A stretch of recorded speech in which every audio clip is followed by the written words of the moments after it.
was thinking back to the other night and how great the Miami Florida State games used to be. Used to be, Um, used to be. just quickly, Florida State now with 7 losses. Yes. Is this program going to recover? What's going on down there?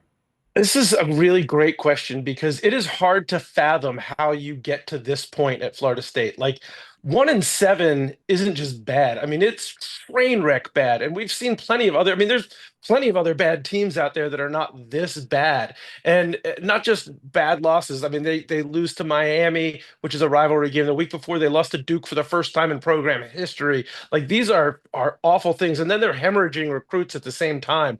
All of this is terrible. And yet it doesn't feel like they're necessarily that far off. Like the defense has played pretty well most of the season, particularly after those first couple of weeks. Um, Luke Kromenhoek, the freshman QB that they put in, has at least looked passable. Like maybe he's got a little something, a little mojo. But the offensive line's a train wreck. They've got no receivers. They're down like 4 injured running backs. And all of the vibes there are bad. It is hard for me to look at this staff and say, oh, they all forgot to coach after going 13-0 last year. But everything about this is pretty much train wreck status right now. It'd be hard for me to see them not making significant changes after this offseason. Obviously, I don't think that includes Mike Norvell, who has a huge buyout and certainly deserves more time to try to remedy this situation.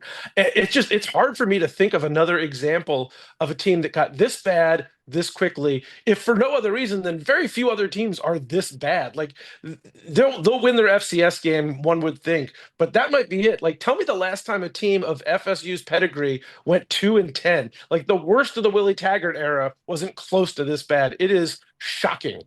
I covered about 25 years ago an Alabama team that started the season ranked number 3 and went, I believe, 3-8. The coach was fired afterwards. But this is even more shocking, I think, because this coach at least was respected when the season began. That coach was not. He was a clown.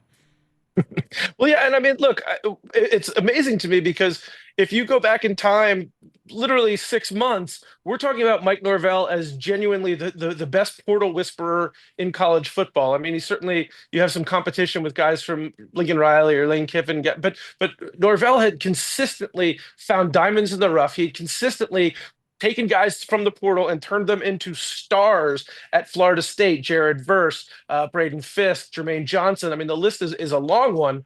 And now you're looking at it and you're saying, like, does this philosophy even work? Can you win the way that he just won last year? But it's a reasonable question because nothing seems to have come together. Look, bringing in DJ Uiagalelei, we all should have been saying red flag right there, but it wasn't just a red flag. It was like a red flag dipped in gasoline and set on fire.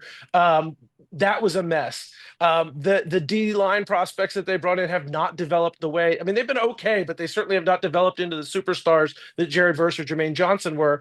And the biggest question mark to me, or the biggest shock to me, is how bad the ground game is. They are maybe the worst rushing offense in college football, behind an offensive line that was supposed to be chock full of veteran NFL guys, with a running back stable that was supposed to go 4 or 5 deep, including Roydell Williams that they brought over from Alabama, and none of it works. I mean, and you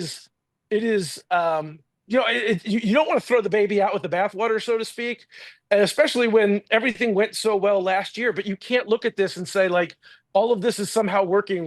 We'll fix it. It's not fixable the way that it is. Drastic measures have to be taken.